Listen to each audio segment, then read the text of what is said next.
We're gonna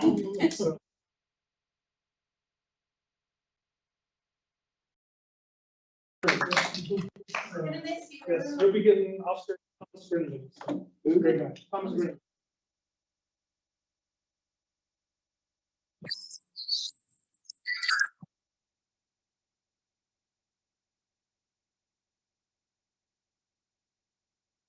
Care, good luck. Thank you.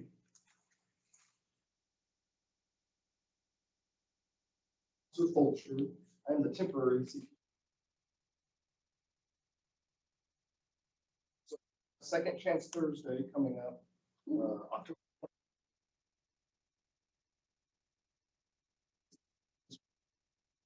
28th. It's Douglas to Grove this year, 4 p.m.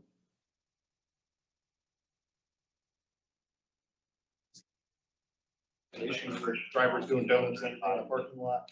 So we have 1 arrest, 1 impound, and 5 citations on that special assignment. And then we've been working.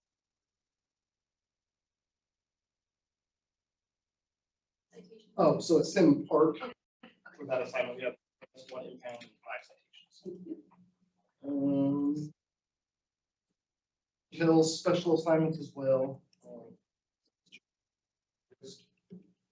27 people were arrested for felonies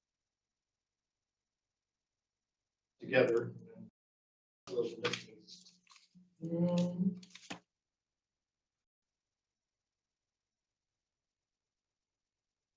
the information about Sim Park. Just to, as we get more information, because we know of the group that's doing it, that's causing the issue. It's just catching them when they're there. Right. Yeah.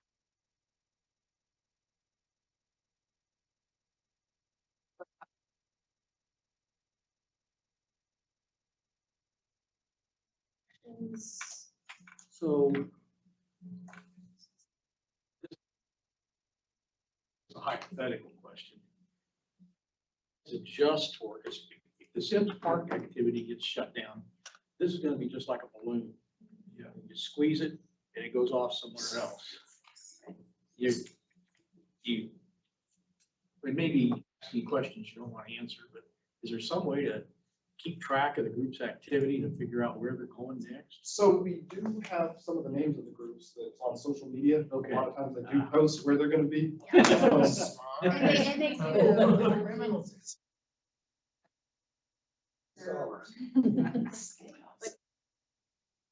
But it's, they're on to the next. So what we tried to do this last one, we split up in groups in different locations that we knew that they might go to, and then once they went to the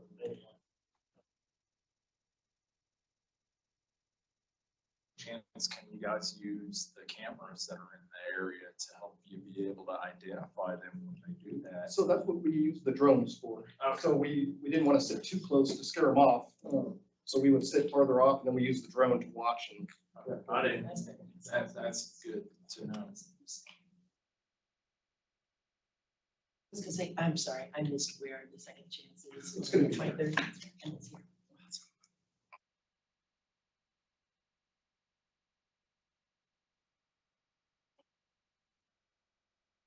You guys? Bye. Thank you. Take care. Fire department update. I'm Shane Miller for Shell Fire Department. I'm out of Station 7, station, closer station, but we're kind of switching off. It's actually my first ad meeting to where I'm coming and actually speaking, so there you go. The last few months, especially a big time during the 4th of July in this area, fire alarm wise, we had 76 fire alarms. Medical calls had 1,170. Service alarms, you look at like service on a business, we're starting to get a lot at like 2,700 Woodland. That's kind of starting to be an issue. Separate buildings, that's one if you notice us going to that address a lot. So like right here at the rec? Yes, yes, so we're in contact. I didn't get the lady's direct name, but Kathy's been in contact with them and trying to get that and sort it out. It's basically one of the detectors in the room, so if you guys have seen us there, quite a bit. That's no emergency, but we get sent, it still gets triggered, and we get sent as a systems alarm. So that would be kind of one of those type alarms. Other alarms, 879, that could be medical, shootings, stabbings, any assist of citizens, it's just how they categorize, everything that I'm talking about. Total alarms is 2,367 for the year. Timeframe? Timeframe, you're looking on these is 2 months. So basically, pretty much kind of like the last 2 months, like August, September, or no, July, August, and then now we're obviously in September. And that's all for District 6. Yes. Let's see. And to kind of compare it, No, go ahead. to kind of compare it, like I have District 5's numbers. District 5 is actually less than 50%. So you guys are at 2,367, District 5 is at 1,022. So that kind of gives you a kind of a comparison of District 5 compared to District 6 on alarms. Fire alarms are at 22 compared to 76. So it's definitely a busier area for us. District 6 would be considered, so.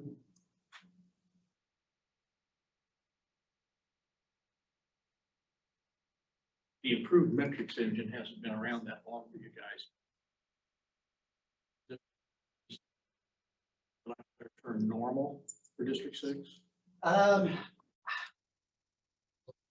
we go, which I'll do that for the next one. I'll see how long that will let me go back and look at Next question will be, it. if they're not normal, what if any can be done to get them into some kind of a normal range? Well, that's the difference with the fire department and other services. Medical calls, lightning strikes, You can't a control lot of, that. it's a lot of things that you can't control. Yeah. So when you want to control the fire service, that's something that people need to understand is there's a lot of things you can try to cut. You can't cut the fire service because your natural causes, Mother Nature, things like that. It's just going to happen. Systems alarms, medical alarms, traffic accidents. Those are just common everyday things that you can just keep under control. So. Going into other alarms, I'll see if I can get a little bit better of a list, but you'll tell a lot of it's just your general citizens and medical calls. I think that could kind of help us out as a maybe if we could, like 2700 Woodland, helping them and not kind of going there 2 or 3 times a shift and kind of helping that. And sometimes that'll kind of happen. It doesn't happen much.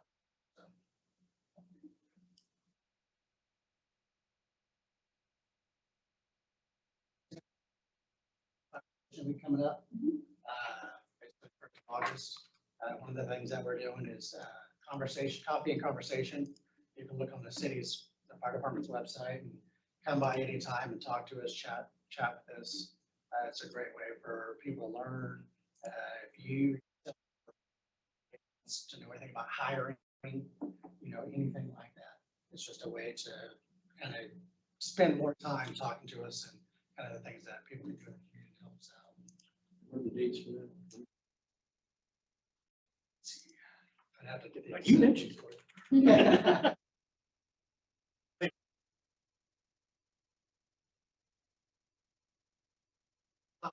I was still on top of that. So, yeah. Perfect. You did a great job for your first time. Yeah. Yes. Okay, moving on to public library.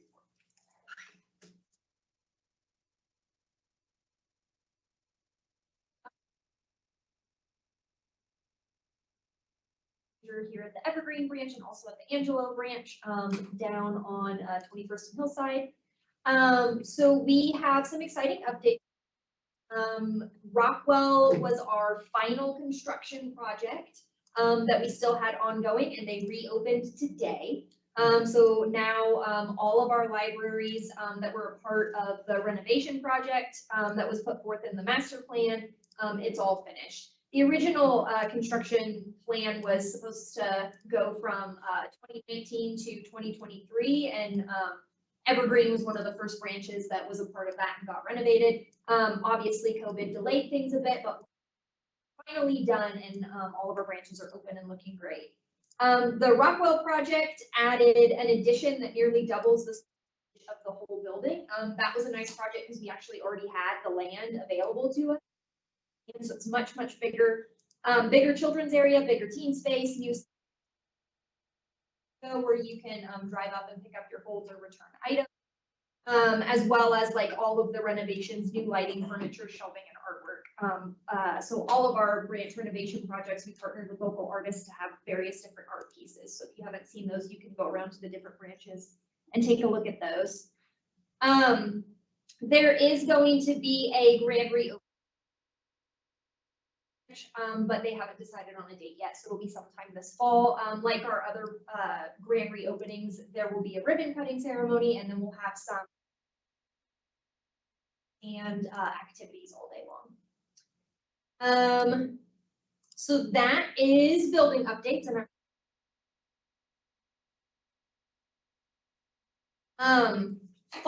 now that summer is over, we're going back to our regular weekly story times at all of our branches. So here at the Evergreen branch, we have a weekly bilingual story time that we do every Thursday morning at 10:30. So that started back up again. And if you want to attend story time at any branch, you can go on our website and see. Typically it's in the morning, and then we try to kind of spread it out. So one branch will do Mondays, one branch will do Tuesdays, Wednesdays, etc. For those of you well as loaning out books, we also loan out all kinds of items. So we have blood pressure monitor.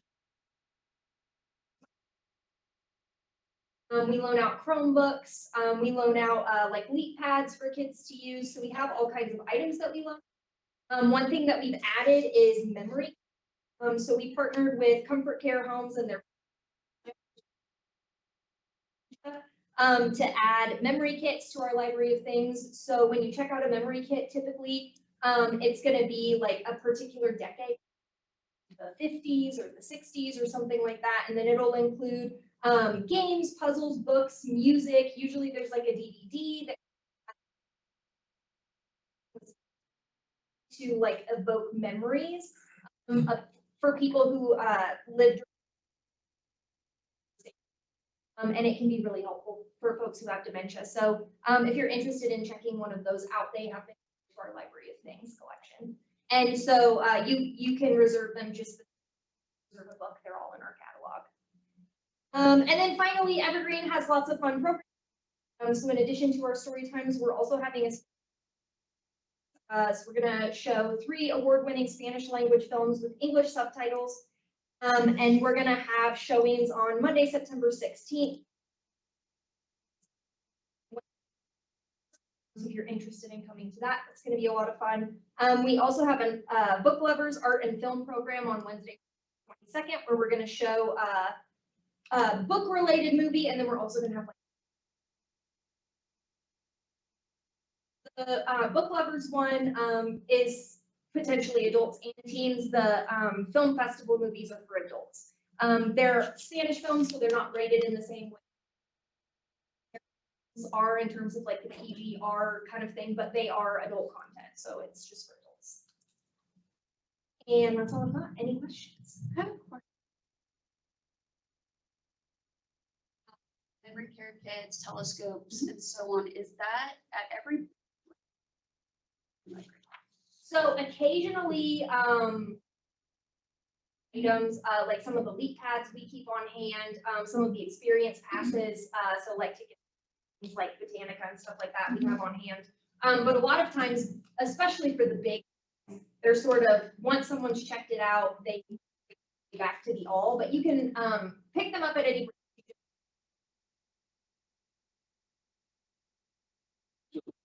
Website has that stuff all listed. Yep. So if you go to our catalog, like where you would search for books and you type in Library of Things, it should pop up with everything that we've got in there. Or if you search specifically by like microscope, telescope, then they'll pop up. And field guides for finding birds. So there's lots of cool stuff in there.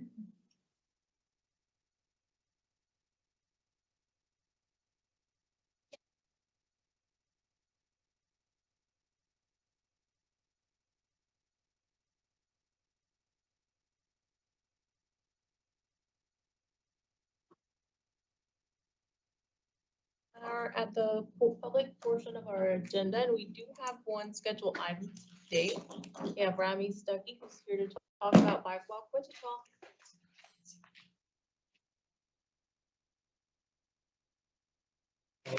Howdy all, thank you Anna for scheduling this. Rami Stuckey, I'm a volunteer with Bike Walk Wichita. Those that don't know, Bike Walk Wichita is a local nonprofit that strives to make biking, walking, and transit more accessible to Wichita so that our city can be more equitable and interconnected. I am making the rounds at various DABs. I live in District 1, but I've spoken DABs to pitch an article series that we're working on. Anna has very kindly, as far as I understand, put a link in the digital version of the agenda. So I won't belabor the point too much, but this is an article series that I think everybody here might benefit from reading. It mixes data analysis and historical study in order to tell stories about how we can make Wichita a more walkable place. The series relies on the arguments presented in this book by an urban planner named Jeff Speck. Jeff Speck came to Wichita in March, and he talked at as part of downtown Wichita's kind of action plan. And so we thought, why not use a lot of his ideas? He has this book called Walkable City Rules, 101 Steps to Making a Better Place. And so we can look at 101 ways basically to make Wichita more walkable. They range in ideas from keeping parks and schools local to addressing parking minimums in our zoning codes to advocating for infill development and on and on. And so each of those articles takes one of those various rules and looks at how they apply to Wichita. And so kind of just up there, it looks at crash data, tax assessments, building density, and then also I'm a historian by training, so we do Wichita Beacon, Wichita Eagle to show the process of how Wichita became what it is, for better or worse, as it pertains to urban design. That's my pitch. Any questions?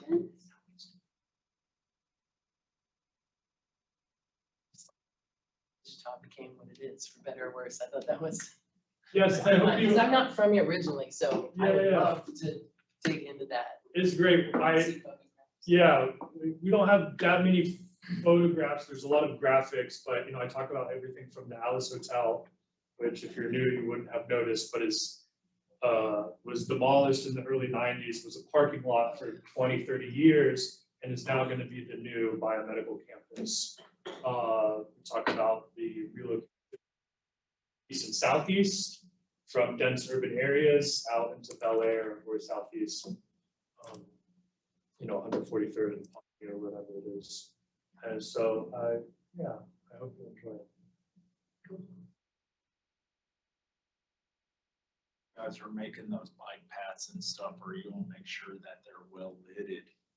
But you know what I'm trying to say. Yes. Yes.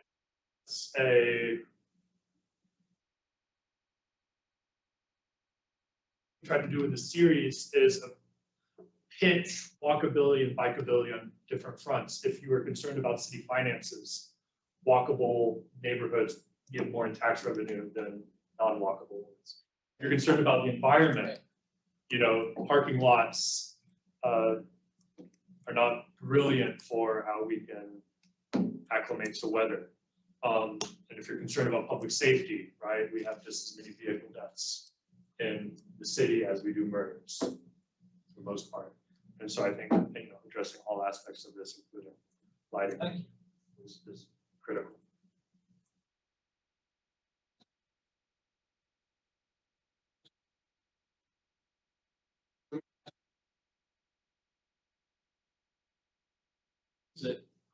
That has been topic for discussion in previous interactions regarding particularly bike paths, additionally now walking paths, is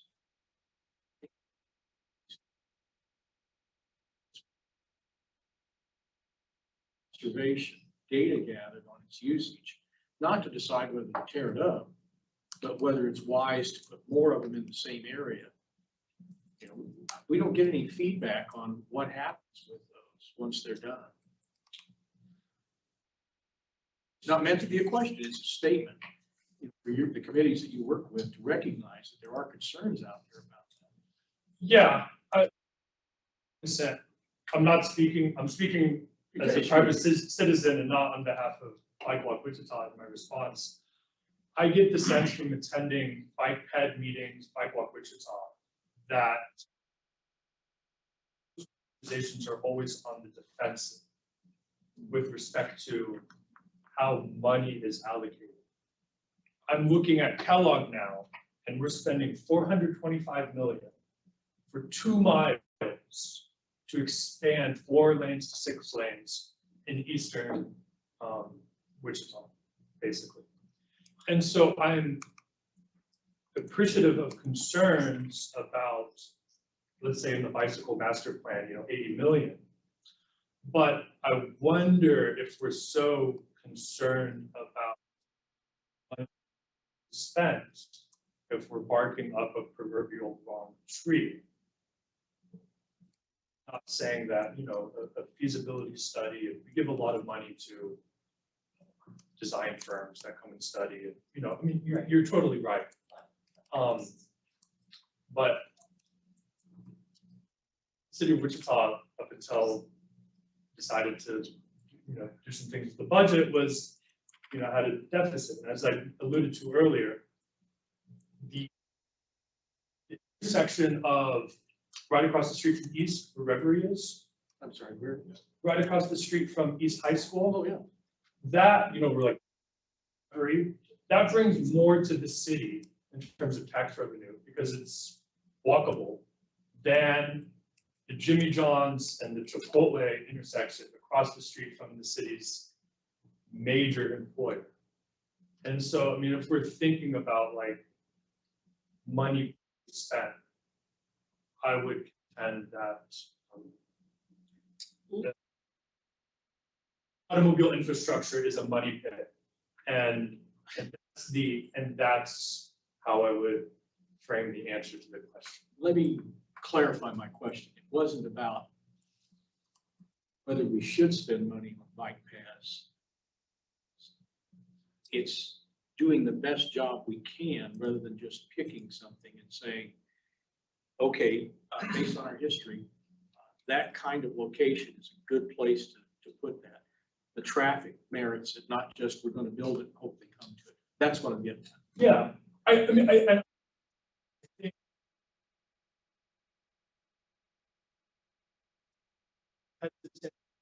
hesitate for big projects. I think the city, and we can all promote walkability on microscopic scales incrementally.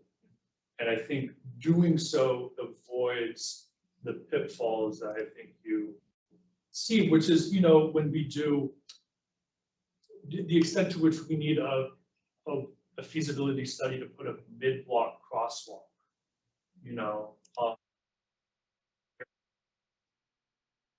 I think you can just kind of do it, and it's just this small thing that creates a big effect. And you don't need to think in grandiose terms. And a lot of the times what I'm writing about is not grandiose projects, grandiose housing developments, mixed use. It's kind of stuff at a microscopic scale that I think we can all get on board. It's not big. One other thing, just as a suggestion. I appreciate the comment, and it sparked something for me on the micro project concept. You may already be doing this in subcommittees you work. To consider this because of the way that we have so much urban sprawl. This is not a Boston. To consider this a hub and spoke design as you're looking at this, finding areas where you can be centric and provide the most advantage to that neighborhood or that region or the city or the metro area, and then have connectors for that.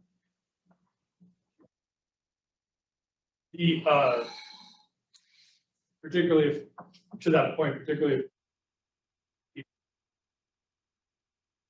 enthusiasm or share this enthusiasm, but I suppose even if you don't, there is a steering committee for the zoning. And applications are open so that you can a zoning policy in the city that kind of does what you want. If you want to live in a dense urban place, we have a zoning code that facilitates that, and then if you don't, we have a zoning code that allows for that. I don't think it currently gives, which isn't necessarily that flexibility. So much. Thank you. Appreciate it. Yeah. Good job. Have anybody present who wants to speak on an item that's not listed in the agenda? All right, come up front, state your first, last name, address, and you have 5 minutes.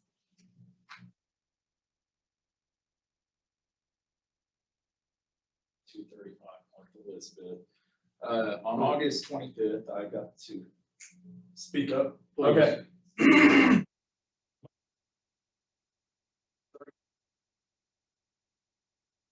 August 25th, I took the whole day off to go to a meeting about these apartments they're building there on Douglas Street over by Franklin Elementary. Wound up of $1,000, which that's way out of my price range to even afford. I don't even make that. Let's find out, they said the census says the average people in that neighborhood make over $7,000 a year. Well, I kind of want to know where they come up with that, because the majority of the people that live next to me and in my neighborhood are a bunch of retired people. Retirement, I'm not even going to make that much. I'm going to basically be fixing that off. So I'm trying to say this in the nicest way. We got to be careful. We need to take care of our infrastructure first, get our infrastructure built to where when we do build apartments, that our infrastructure will be able to maintain. And another thing, something that can bring revenue into the city, that can bring money into our budget. Like we had Arnoldville's Fantasy, we had Joyland. We need something like that to bring people from the outside in to get the city revenue, so that way we don't go bankrupt.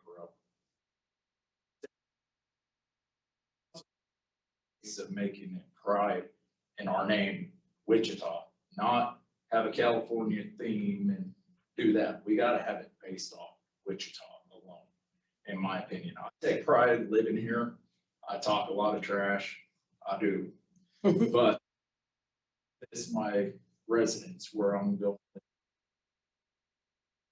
Kids to take pride in that. And that's why I want to speak it this way. And I'm also throwing myself out there saying I would take a job up like that to figure something out, because we need revenue.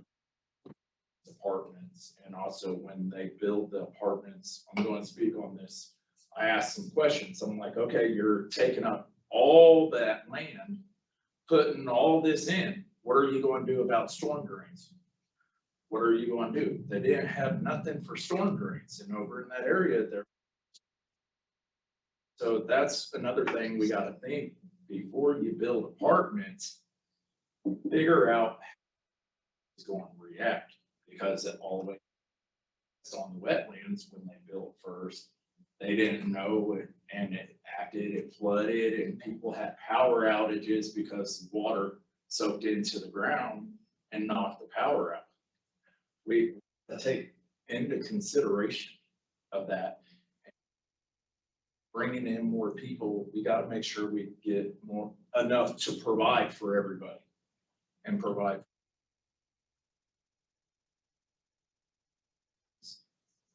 I mean, I'm curious, apartments being built would normally have storm and drainage Well, and sewage. The right? specific area that he's talking about, Douglas is getting ready to redo from Seneca to Meridian, and that's in the area within the Yeah. park we're talking about.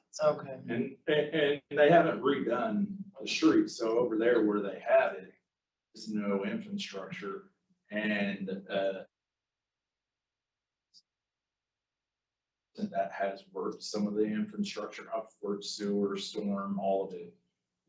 Got a very bad infrastructure in the city, in the downtown area, because how old it is. And that's why I say we need to worry about our infrastructure, build it so that way when we do grow bigger, kids ain't gonna have to worry about being flooded out, which I'm glad they're finally redoing Blackley. I've been saying that for 20 years, and I'm happy that.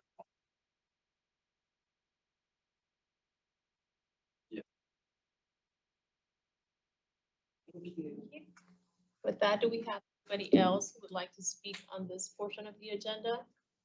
Yes.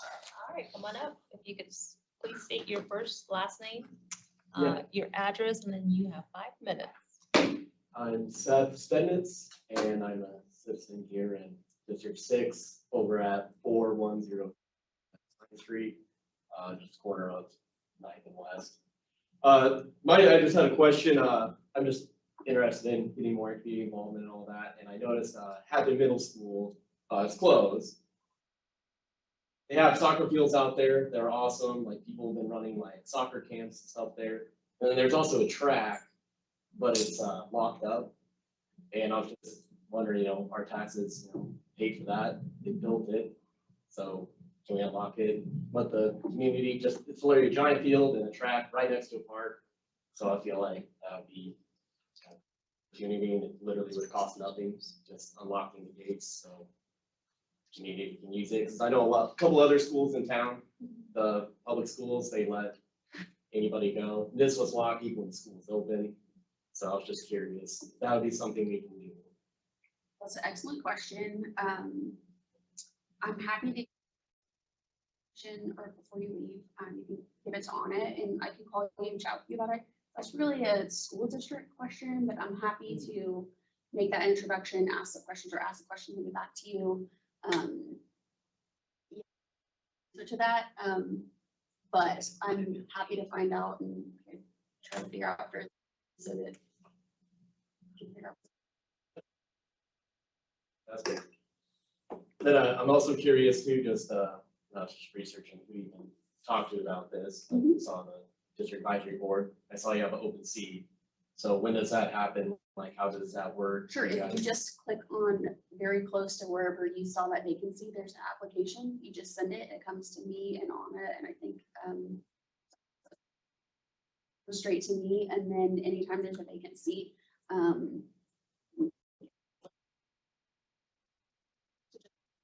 it'll come straight to me and call you, chat, and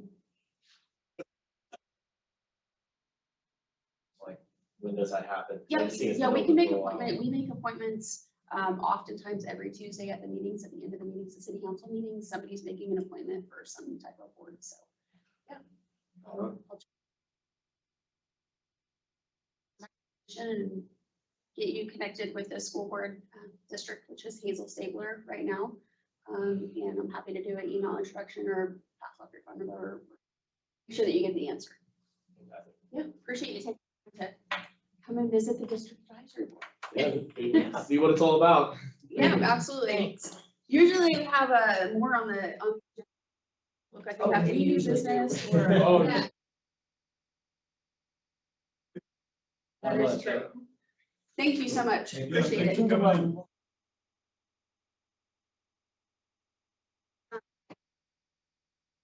To share, we don't have quorums, so we will vote on the minutes and things next month. Next month, the meeting is on.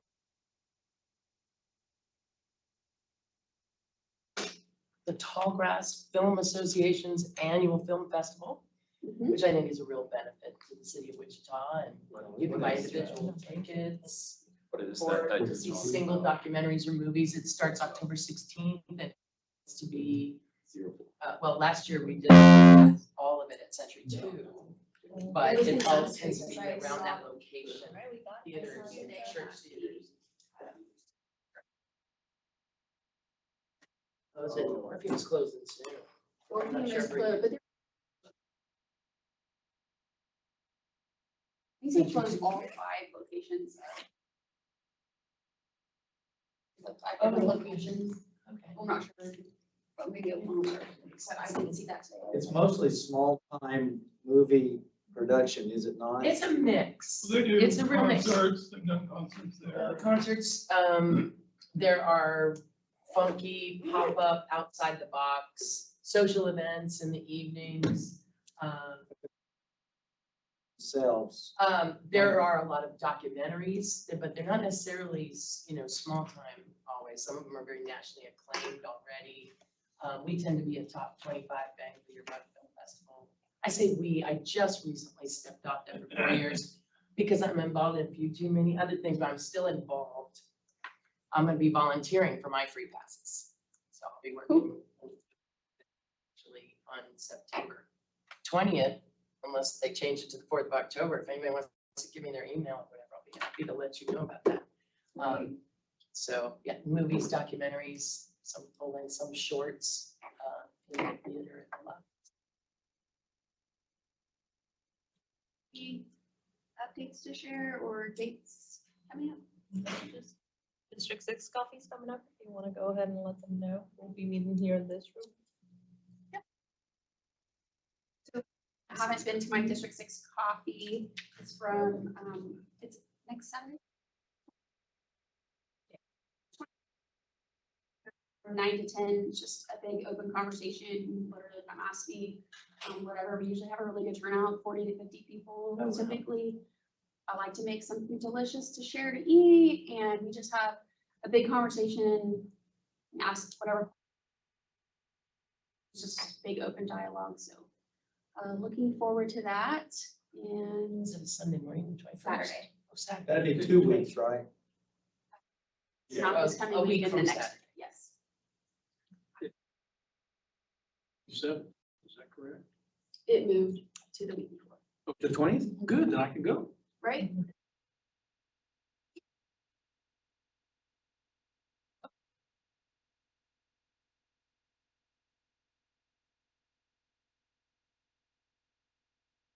He's up at Maybe once a 10:30. year. Yeah.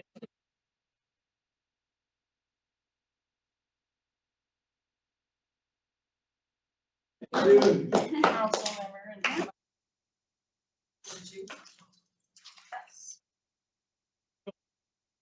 Don't think that it's always Yeah, this bring some quick. snacks. Yeah. Well, I couldn't find any